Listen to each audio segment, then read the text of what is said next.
Hi, everyone, and welcome back to Mark Anthony's Music Picks. Today is episode 146. And for today's episode, as the title suggests, I'm going to be reviewing the famous techno label Ostgut Ton, which is a label that basically represents the very famous Berghain nightclub, which is in Berlin, Germany. So anybody on my channel that is into electronic music on the underground side of the spectrum is going to know this label. And I find it to be a very interesting label. I got into buying vinyl in around 2004. I think it was the first time I bought vinyl. And Ostgut came online in 2005. So like right in the very early phases of my DJing and vinyl collecting career, this label was starting to become popular. And to be totally honest with you, I'll be totally honest here. For most of the early, I'll say like the first half of the label's existence, I was kind of like a hater. I was like, of course, there's like a helicopter flying over. I was a bit of a hater on the label, and I sat and I thought about it, and I'm like, why did I? What was it about this label that drove me nuts? Because honestly, like if you look at some of the earliest artists on the label, Ben Klock, Marcel Detman, Nick Hoppner, My Shed. I actually respect and have high regard for all of those guys. So I think it might have been more the fact that it was just popular. Like, if I'm gonna go hater mode, I would never do it on some solo person that's running a very quiet label out of their basement. I mean, to me, that's like the ultimate underground, and I would never cast any like daggers in that direction. But I think because Ostgut and Berghain were so popular, and the club still has like a really epic reputation, I think it was easy for me to just like take shots at them all the time. It also doesn't help that I don't really have a good history with techno of really liking it, and most, not all, but most of what comes out on Ostgut is like techno, and in some cases it can be really hard and extreme techno, or what I would consider really hard, similar to Len Facky's figure label. In that vein, they can get really hard and poundy and kind of like new age techno, if you want to call it that. So definitely not for me. But that being said, this label does have a lot of bright spots in it. It's a massive, absolutely massive catalog, and I'm going to present to you. I think I have 6 records for you today to go through. But I do want to talk a little bit about the label before I get into that. The label, like I said, kicked off in 2005, and I noticed that I wasn't getting any more new release alerts for them about a year ago, and I went and checked, and I think I saw it on Discogs or Wikipedia that the label had shut down in December of 2021. So that's it for Ostgut, apparently.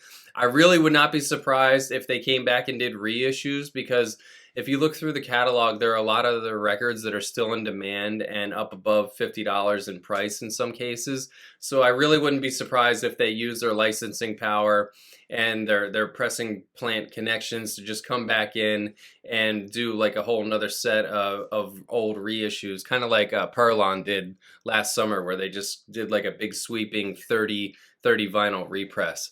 As far as the club Berghain that Ostgut represents, I've heard so many stories about it over the years. I've never been to it. I never even got close to it.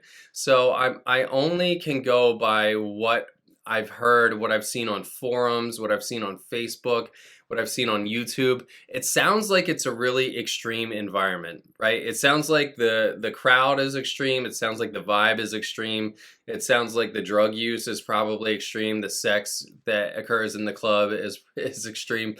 And one of the things that I find fascinating about it is like the supposed arbitrariness at the door, right? So imagine you've been like dying to go and see your favorite DJ, and just for no good reason, the same bouncer that let you in 3 weeks ago, even though he or she recognizes you, doesn't let you in just because they couldn't or didn't feel like it. Or imagine like your friends that were in line 10 people ahead of you get in, but you can't. I mean, that's just got to be absolutely crushing. So I think to myself, like I would, out of pure curiosity, I would love to just go into the venue and like explore it and see what it's all about. But at the same time, it's like maybe it's better if I just don't ever go and visit that. So I don't know. Those are my thoughts on Berghain. But one thing is for sure, I'm absolutely positive that the Berghain main room and the panorama bar systems are probably like some of the most rocking sound systems that you could ever experience in your life. So I don't know. Maybe I'll get there one day, but probably not in my life. I mean, let's be honest here. So let's go on to the picks. So I'm gonna go chronologically through my picks, and let's see. Looks like I have 6 of them. So I'm going to start in 2007, and I already mentioned Ben Klock and Marcel Detman as being like kind of like some of the OGs of the label. I think that's a very fair assessment. I talked about Ben Klock when I did my B-pitch Ellen Alien episode, and to him, I've always had a lot of respect for him. If you go back, some of his earliest releases are actually in the late 90s. So he was kind of grinding it out in the production scene a long time before he became as big and famous as he is now.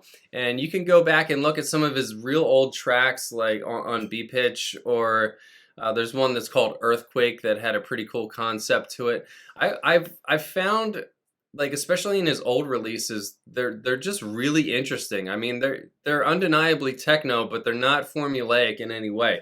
And this is actually a really good example of that. This is Ben Klock's Says Lawa release. I think that's like a Polish town or a Polish word. And there's another track on the B side called Warsaw, something like that. Yeah, that's definitely Polish. But anyways, the track itself, if you listen to it, it has a lot of thump. It has some characteristic elements of the, I guess what I would say, like the '07 minimal, like just some of the percussions and some of the like background effects. But I think that the element of this track that really sets it off the most is the little 2-note guitar twang, and that doesn't come in until about 3 or 4 minutes into the track. But I've always found that loop to be kind of like seductive and kind of like cracked out a little bit. And it's just a great example of like big, heavy, minimal music with a very eccentric sound that really stands out, and to me is like has really stayed on my shelf and stayed strong.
Now, moving up to 2009, the Ostgut label had tons of mix compilations, and for each, basically like a mixed CD done by one of their premier DJs, and those CDs would then spin off maybe 1 or 2 vinyl samplers. So this is from the Berghain '03, I guess, compilation. I don't know who mixed it, but I'm here specifically for the Edit Select track on the A side.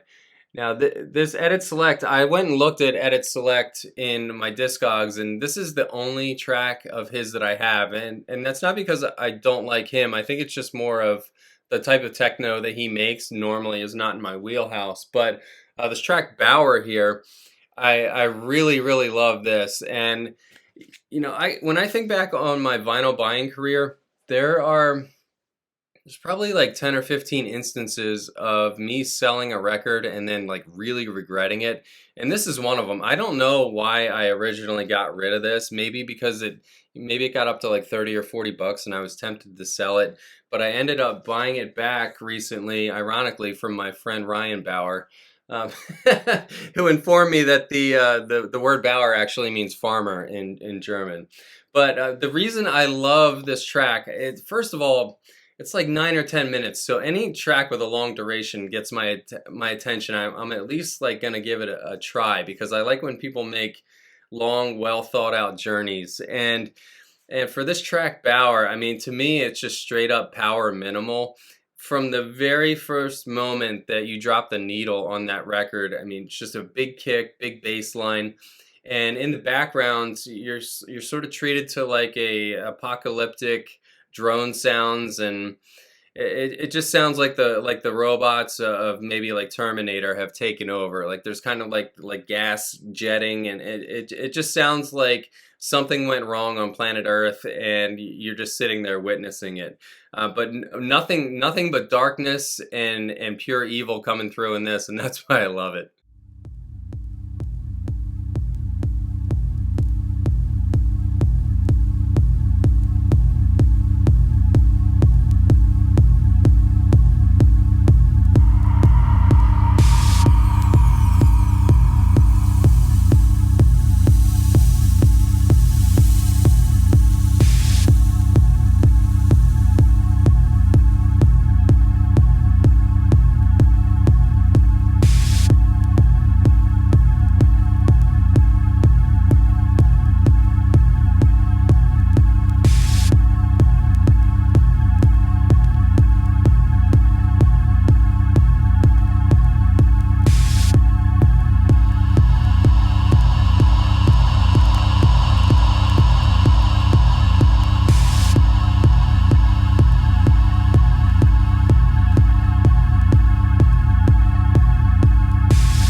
And I said in the beginning of the episode that not everything on Ostgut is techno.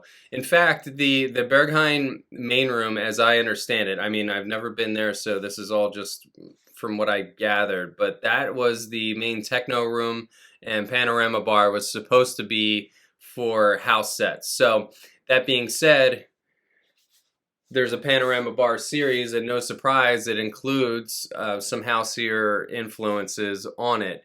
And the Panorama Bar '03, this might have been mixed by Nick Hop. No, this wasn't Nick. Actually, I don't know who did '03. But either way, another sampler. And the one that I think really takes the cake here would be Steffi's Sadness. If you listen to it, one of the first things that I notice is how good the vocal is. I really enjoy the vocal. It's very heartfelt. It's very well, it's just well sung, flat out. And the little piano notes in there really just complement and echo the grief that you can feel coming through in that record.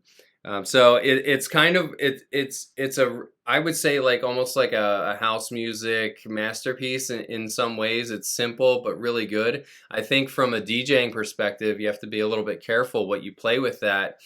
Uh, I think high probability for a key clash if you're not careful. So maybe come into it and out of it either with a drum track or something that you know is harmonically aligned with it. But it doesn't strike me as being in one of those keys that's going to blend with most things. I think you're going to have to be pretty selective about it. And another note, while I'm thinking about this track, if you like this, if you're already a fan of Steffi Sadness, or you already were before this episode, but you want something else in that realm, check out, I'll put an image up on the screen for you here. This is Eric Maltz on Novel Sounds. He appeared one time on Levon Vincent's label, and check out the track on the D side called We Have Power. We Have Power is more inspirational and uplifting, but if you just listen to those two vocals, I think they're comparable in style and the overall feeling that they create. So if you might find that you like both of them, is my point. So anyways, here's Steffi Sadness.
And now here's Panorama Bar '04, again coming with houseier influences.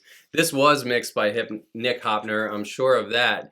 And my pick on this cool looking vinyl here, I'll take it out of its plastic, is this track by Dexter called X7D on the A2. I don't have any other Dexter records. I had never really laid eyes on him or his catalog before this episode, but I do love this track. If you listen to it, think of Luke Chabel bass lines from 2003 and 2004, like that really warm progressive house bass line. And to me, I mean, you hear some of the other elements in this record, and they're so odd. They're so peculiar. It's like I couldn't even think of what to describe them as, and the only thing I could come up with was maybe like something from the '05, '06 kind of like electro minimal era. And for some reason, it makes me think of West Coast United States. Like I don't know. It sounds like some of the elements in there would just be something that a West Coast producer would have thrown into a house track, right? So to have that kind of like put into this like big tough house track with the big rolling kind of like ecstasy driven bass line that just absolutely dominates this X7D. I mean, this track's a beast.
In 2016, these two guys, Barker and Baumecker, released an album called Turns, and it's got all this cool, it looks like electrical circuitry of some sort. I don't even know really what I'm looking at, but it's very aesthetically pleasing, and it is a really nice gatefold that opens up here.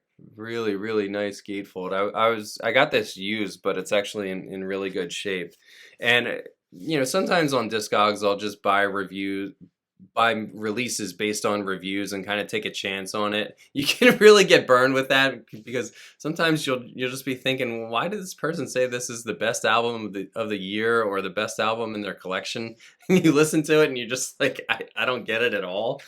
Then sometimes I start thinking maybe those reviews were like planted there by the producer's friend or like by the producer himself as like an alias. But either way, this is actually a high quality release. My favorite track on here is I think it's the B1, and it's called, I think it's either Decipher or Decimal. Decipher, yeah, on the B1. You know what it reminds me of? It reminds me of Johannes Heil's alias as Cryptic. If you like, I think Cryptic has either maybe like four EPs. They're all like really strong, and a couple of them have some really serious melodic bombs on them.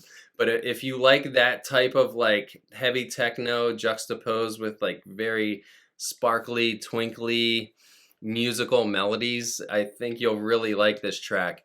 And there's another subtlety to this track that I can't really say I've ever heard in any other record, and that's approximately every 32 beats, the bass drops and hits like a lower note.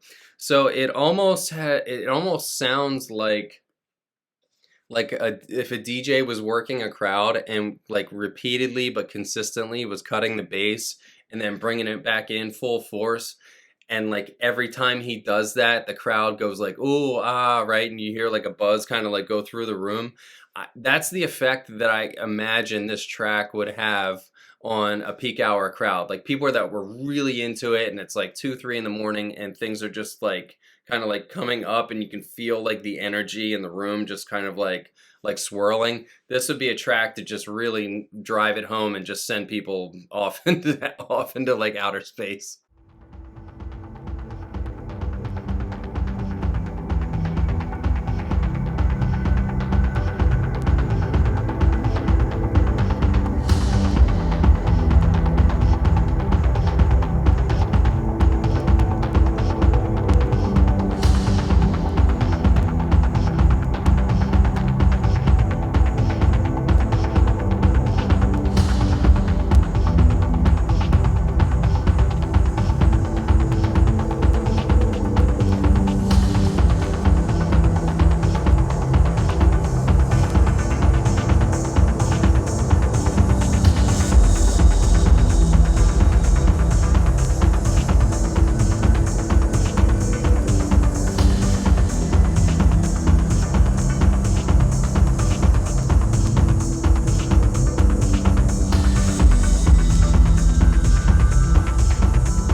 And my final pick here is really one of my favorite tracks ever on this label. I mean, it's definitely like in the top three, maybe number one. And it's by the artist that I already mentioned, Nick Hoppner. Nick Hoppner's catalog is deep and thorough. So I really recommend going through. You never know what you're going to find on his releases. Like you might find like techno, a little like kind of bordering on tech house or house, like, but he's got some really slick sound design and a catchiness to his beats that a lot of the other Ostgut artists are lacking, in my opinion. So like if you like groove and just like catchy hookiness, check out Nick Hoppner's stuff. So here Nick is featured on this Zen Veer release. I think this is another like multi-vinyl series. I don't actually know, but track of choice here is Hoppner's Double Cross. This is just absolutely nasty. I am a tribal house connoisseur, and when I say tribal house, I'm referring back to like the old '01 to '06 era. And even now, like, tribal house never really died, but it has morphed and is the torch has been carried on by artists like Joe Claussell, who stay the same but also keep keep evolving at the same time. And now there's like the Afro House iteration by artists like Black Coffee, for example. But it all comes back to drums and percussions and loops. And that being said, you know, probably having like a couple hundred tribal records in my entire collection, I feel like I've heard it all. So to hear Double Cross and hear the way that those drums are laid out and like the busy sophistication of that, man, this track is just from another. It's on another level. It's from another planet. I mean, it's like I've described on a few occasions a track sounding kind of like a carnival atmosphere where you just like if you were with your friends and you were really dancing, you'd just be looking around like, what the heck is going on? Like it's almost like kind of like confusing, but at the same time you can't stop dancing. I mean, this track is absolute madness, and I think maybe Nick's ultimate masterpiece.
All right, and this concludes my Ostgut episode.